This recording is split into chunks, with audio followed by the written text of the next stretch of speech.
Olá, povo amado de Deus, paz e bem. Esse é o nosso encontro, o Evangelho de hoje ensina.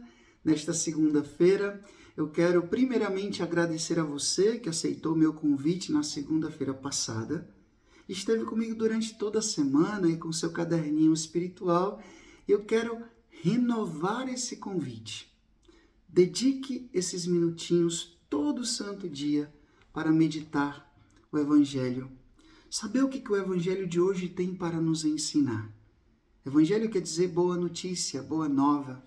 A gente todo dia é bombardeado com tantas notícias ruins, pois faça essa escolha de escutar essa boa notícia, o Evangelho, no seu dia a dia. Então eu te convido a estar aqui comigo todos os dias com o seu caderninho espiritual, anotando o versículo, aquela frase que ficou mais forte no seu coração e fazendo dessa frase uma força para o seu cotidiano. Estarei com você, peço que você esteja aqui comigo também, rezamos uns pelos outros. Vamos agora ao Evangelho.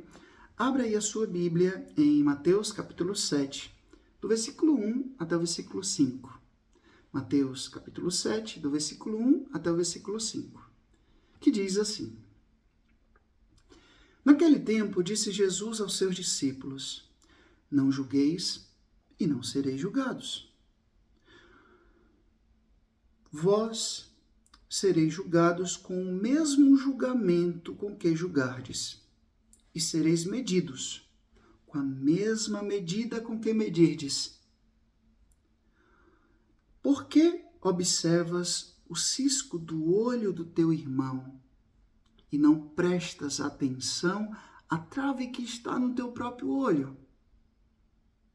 Ou como podes dizer ao teu irmão, deixa-me tirar o cisco do teu olho, quando tu mesmo tens uma trave no teu?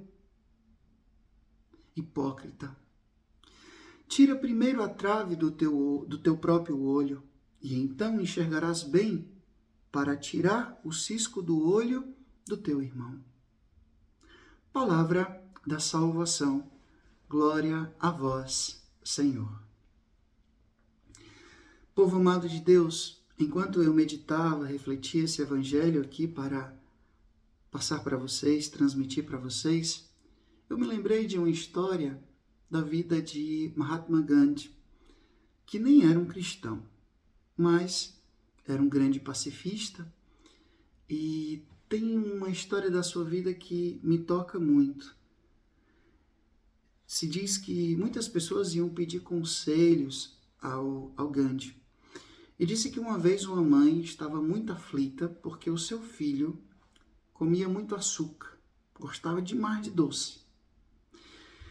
E ela foi procurar e disse: olha, esse meu filho tem esse problema, ele é fanático por açúcar, por doce, isso prejudica a saúde dele e tal. Disse que o Gandhi olhou, aí disse: faça o seguinte, venha na próxima semana. E ela achou estranho, mas respeitou, veio na próxima semana.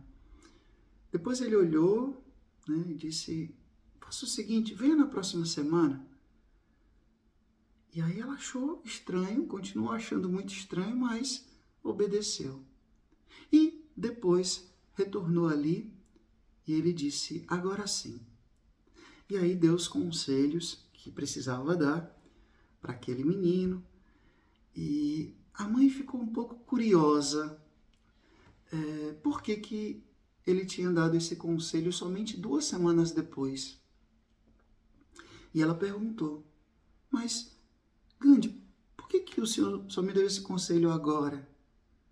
Ele disse: não, porque eu me lembrei que naquela época eu também estava comendo muito açúcar. Eu precisava parar, eu precisava me exercitar para poder dar um conselho correto. Qual é a moral da história? A gente precisa evangelizar com a nossa vida. Às vezes a gente coloca peso demais nas costas dos outros. A gente tem resoluções para a vida de todas as pessoas. A gente é capaz de dar conselhos belíssimos para resolver a vida dos outros. mas a nossa continua uma bagunça. Às vezes a nossa vida continua uma vergonha. Às vezes a nossa vida continua uma verdadeira hipocrisia. Por quê? Porque a gente é muito duro, a gente é muito cruel quando a gente faz julgamento sobre a vida dos outros, sobre o cisco do olho dos outros. Mas as nossas traves estão aqui. Às vezes não é nem um cisco, é quase um espeto que existe na nossa vida, na nossa carne, e a gente trata de esconder. É impressionante, ainda mais em tempo de rede social. Às vezes eu fico ali olhando os comentários, quanta crueldade, quanta maldade, quanto preconceito, quanta crueldade existe às vezes ali naqueles comentários. Aquilo que a gente muitas vezes julga como ruim, mas que nas entrelinhas da nossa vida, nos bastidores da nossa vida, a gente faz igual ou pior. Jesus está dizendo, hipócrita, você quer corrigir a vida de todo mundo e não se corrige? Uma pessoa que deu um testemunho assim incrível, foi Madre Teresa de Calcutá. Uma vez um repórter perguntou, Madre, se a senhora pudesse mudar alguma coisa na igreja, o que a senhora mudaria? Ela disse, eu mesma. Ou seja, o mundo começa a mudar a partir do momento que a gente se muda. A gente muda o nosso comportamento. Aí sim nós teremos propriedade, nós teremos autoridade, nós teremos condições de ajudar também o outro a seguir na sua vida de fé. O mínimo esforço. Não quer dizer que você vai primeiramente ser perfeito para poder ajudar os outros, não. Mas pelo menos o esforço pessoal de fazer aquilo que você aconselha. Aquilo que você diz que é o certo, aquilo que você orienta que é o certo.